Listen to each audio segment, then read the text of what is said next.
Bud Light partners with trans activist Dylan Mulvaney for March Madness. And I thought this would be pretty interesting because it doesn't really seem like that is that great of a marketing ploy because the type of customer that will buy Bud Light probably would never watch anything related to Dylan Mulvaney. Like, it doesn't really make any sense for them to basically do this unless it's just to purely get clicks from the absurdity of it. So, trans TikTok star Dylan Mulvaney was announced as the latest spokesperson for Bud Light in a pair of videos that were attacked on social media. The trans activist revealed on Saturday that the beer company sent packs of Bud Light featuring the influencer's face as a way to celebrate the 365 days of girlhood milestone Mulvaney recently reached. Happy March Madness just found out this had to do with sports and not just saying it's a crazy month. In celebration of this sports thing, at Bud Light is giving you the chance to win $15,000. Share a video with hashtag Easy Carry Contest for a chance to win. Good luck, hashtag Bud Light Partner, Mulvaney wrote on Instagram. And another video featured Mulvaney in a bathtub drinking a Bud Light beer as part of the campaign. The announcement was met with backlash, with Twitter users describing the ad campaign as another attempt to push gender propaganda. Conservative commentator John Cardillo wrote, "Who the hell at Bud Light thought it was a good idea to make a grown man who dresses like little girls their new spokesperson? Brands have to stop listening to their woke creative teams and get in touch with their consumer demographics." And here's the thing. This is such like a weird thing to even cover because Bud Light probably actually spent a crazy amount of money, probably, who knows, maybe like six figures to make Mulvaney a partner. So we're talking, they're probably paying Mulvaney six figures, maybe 100 grand, 200 grand, you never know, right? With these like shout outs, some of these like budgeting campaigns for some of these big corporations are disgusting, right? There's some influencers out there where like in one like 1 minute video on like TikTok or Instagram or whatever, they could be paid like literally $1 million depending on how much traction they get, which apparently Mulvaney gets, I think, a lot of views on the videos that they put out. But it's weird because it's not a good product market fit. Like, the typical person who pretty much drink Bud Light is pretty much a guy in the South after work. Like, that is basically the product market fit for like a Bud Light because it's typically cheaper and you can basically down a whole bunch of them without really getting too drunk because they're not as strong as other alcoholic beverages.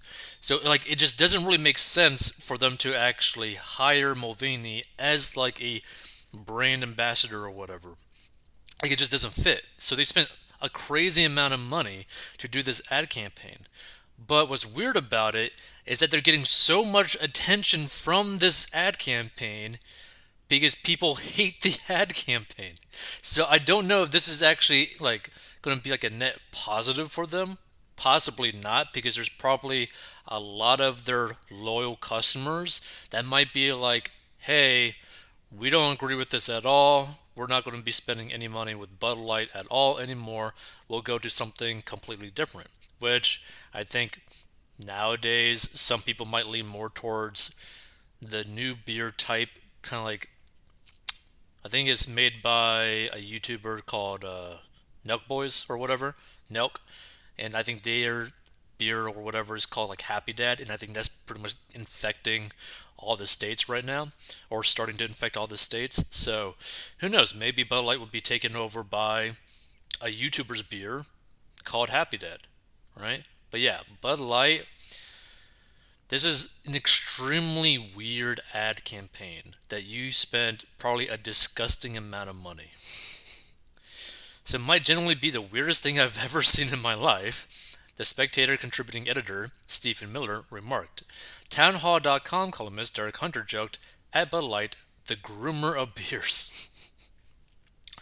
Message to conservative families from at Bud Light seems to be: we will encourage and even celebrate the erasure of men and women along with all the values you care about. They've gone totally woke. Will you ever spend your money with them now? Director Robbie Starbuck tweeted. The thing is, again, to me, the biggest thing about this is they spent so much money for this ad campaign to make their loyal customers basically pissed off at them.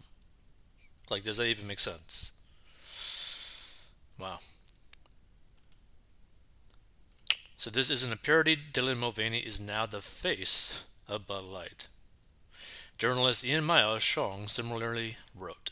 Conservative radio host Eric Erickson, oh what a name, Eric, is the Bud Light thing an April Fool's joke. I mean, it is trash beer, but given the constituent demo of Bud Light drinkers, it seems like a terrible marketing thing. Basically, kind of like what I was basically saying. Like, it's not it's not the right product market fit, like at all. So this isn't a parody. Dylan Mulvaney is now the face of Bud Light. Bum, bum, bum, bum. Which is kind of crazy. Like, I could see something maybe from like Pepsi or Coca Cola, something like that, because a lot of those massive mega corporations tend to be pretty woke.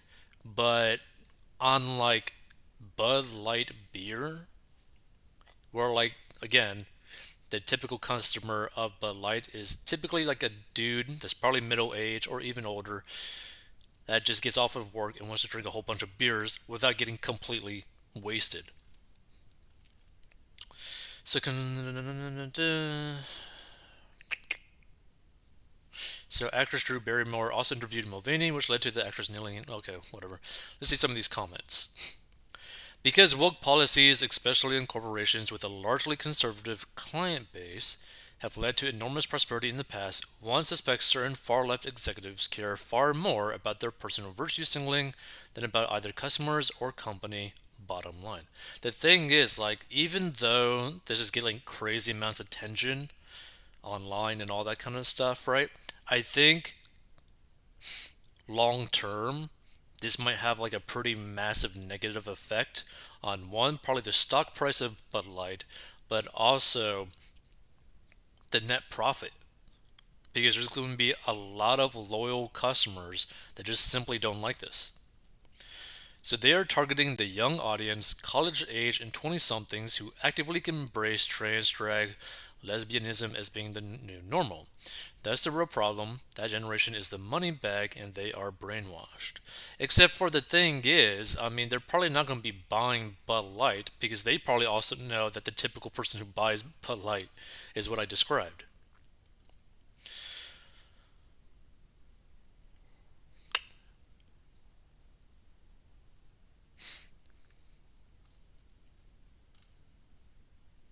Another product I am now boycotting, no big deal for me. Plenty more good companies to buy from that stay out of politics instead of catering to individuals that most beer drinkers have nothing in common with. And see, here's the thing. I feel like if you were to have like some sort of beverage company, I mean, especially beer, you would probably try to stay out of politics. Like, wouldn't you want to try to market to as broad of an audience as possible, not try to like niche yourself into a very specific category? Like, I feel like it's just such a bad marketing plan.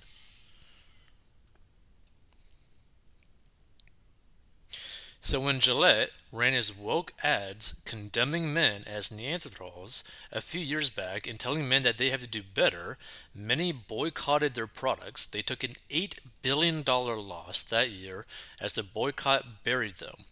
There are plenty of alternatives out there to Bud. Out there, get busy. See you later, Bud Light, Bud, and all other beers and products made by Anheuser-Busch. First they gelded their Clydesdale horses, then they gelded their spokesman, Bud Light and the loafers. Interesting. So I guess this is basically the parent company.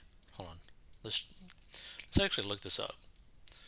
Search Brave for Anheuser-Busch. Hmm. Anheuser-Busch stock. Hmm. Seems it hasn't really changed that much lately. Interesting. I mean, they haven't really been doing good for the past 5 years. Oof, their peak was like 130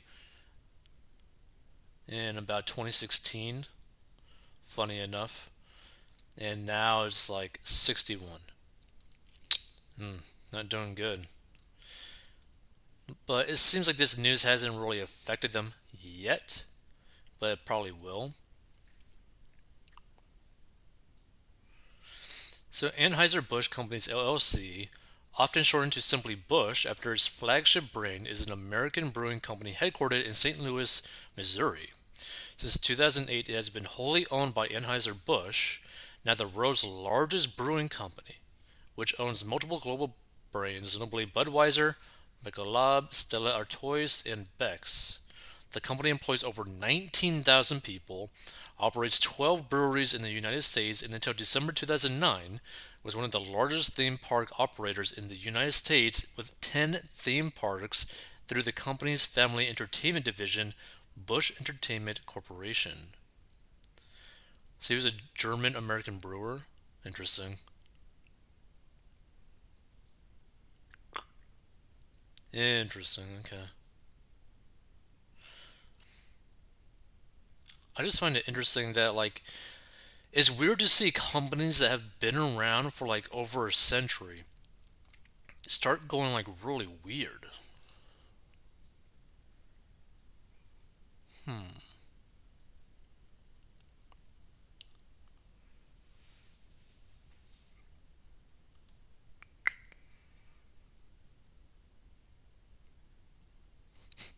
So in 2002, the Political Economy Research Institute ranked Anheuser-Busch 40th among the Toxic 100, a list of U.S. corporations most responsible for air pollution. Jesus Christ.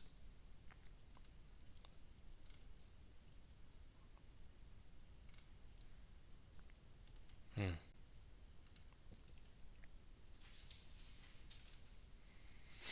I just think it's weird that they're going like woke in their marketing. Like, it just doesn't make really any sense to me. Let's see. This person says, I am livid about this. People better wake up. There is a reason they are pushing this so hard. It is my most fervent wish that every person involved in pushing this stuff gets saddled with their own and finds out just what grief is in their future. Okay, interesting.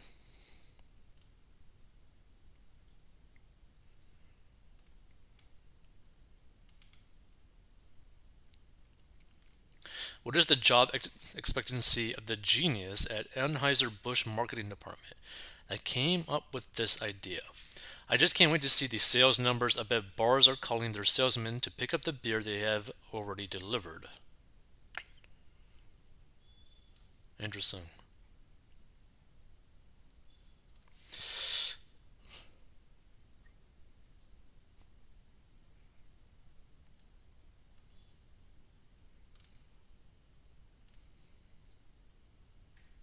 I have four Bud Lights every Friday after work at happy hour. I buy three, bartender buys me one, and I go home. I will be switching beers now. Yeah, see, like, it just doesn't really make sense to me. Hmm. If you stumble upon this before, to give your thoughts, because to me, my viewpoint on this is like purely financial. Like, does this make any financial sense for the company to actually do, where they think that this will end up actually giving them more profit? They might be just doing this so that they get brand awareness again, but you're getting hated brand awareness. Like, why would you want to like be hated with your brand? Like, that just doesn't really make sense to me. I mean, I guess any sort of attention might be good, but it's just you're basically saying like, "Hey, I know a lot of our customers are this type of demographic, but even though the majority of our customers are that type of demographic, we're just, going to kick them to the curb and try to market to a very small percentage of people compared to our actual customer base. But this is totally going to work out. Like it's weird. Like it's really, really weird. Like I don't understand this. To me, this is like the equivalent of like having a handful of like a handful of like bills, like Benjamins, and you just like light it on fire. Like what's the point of this? You're just like burning money. I think marketing departments in like a lot of these big companies are just way too massive because again, this just doesn't make any sense.